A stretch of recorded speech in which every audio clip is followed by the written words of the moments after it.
সকালবেলা 6টা বাজে ঘুমের থেকে উঠে গোসল করে তারপর আমরা কাজে যাই। এমনও দিন আছে আমরা সকালবেলা নাস্তাও করি না। রাতের 8টার পরে আসি কাজ থেকে, আইসা যে খানা খামো ওই শক্তিটাও থাকে না, সেখানে আমাদেরকে রান্না করে তারপর খাইতে হয়। আমাদের কোনো ছুটি নাই। একদিন আমরা ছুটি পাই, ওই দিন আমরা ঘর গুছাইতে, কাপড় ধুইতে, এটা সেটা করতে করতে চলে যায়। কাপড় ধোয়ার জন্য যে মানুষ রাখবো, মানুষ রাখলে তো টাকা যাবে, বেতন দিতে হবে ওদের।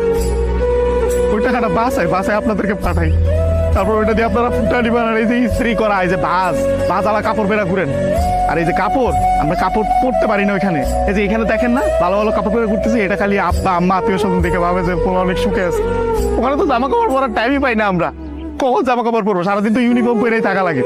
রাতের বেলা বেলা খাওয়ার পরে এই যে 5টা মিনিট মা বোন বাপের সাথে কথা বলি, ওইটাই আমাদের জীবনে সারাদিনের সুখ। সারাদিন কষ্ট করে ওই যে 5টা মিনিট মায়ের সাথে কথা বলবো, এটার জন্য 16 ঘন্টা 18 ঘন্টা করে আমাদের চাকরি করা হয়। বুঝবেন না আমাদের কষ্ট। আমরা হয়েছে পৃথিবীর সবচেয়ে বড় মিথ্যুক, কারণ আমরা উঠতে উঠতে মিথ্যা কথা বলি। মা যখন জিজ্ঞেস করে বাবা খাইছো, না খেয়ে বলি খাইছি। কি বলবো, মারা তো বলতে পারবো না। মা যখন জিজ্ঞেস করে কেমন আছো বাবা, বলি ভালো আছি। অসুখ হইলে ডাক্তার দেখাই না, ডাক্তাররা অনেক টাকা দেওয়া লাগবে। মা জিজ্ঞেস করে বাবা ডাক্তার দেখাইছো, ওষুধ খাইছো, বলি যে খাইছি। কিছু বলার নাই তো, মিথ্যা বলো ছাড়া কোনো উপায় নেই। আমাদের মতন মৃত্যু কার কেউ নেই। আমাদের কোনো ঈদ নাই ভাই, ঈদ করেন আপনারা।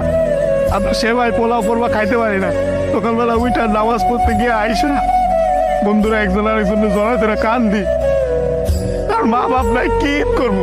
ঈদ তো করেন আপনারা। আমি আমার মার চেহারা 5 বছর ধরে দেখি না।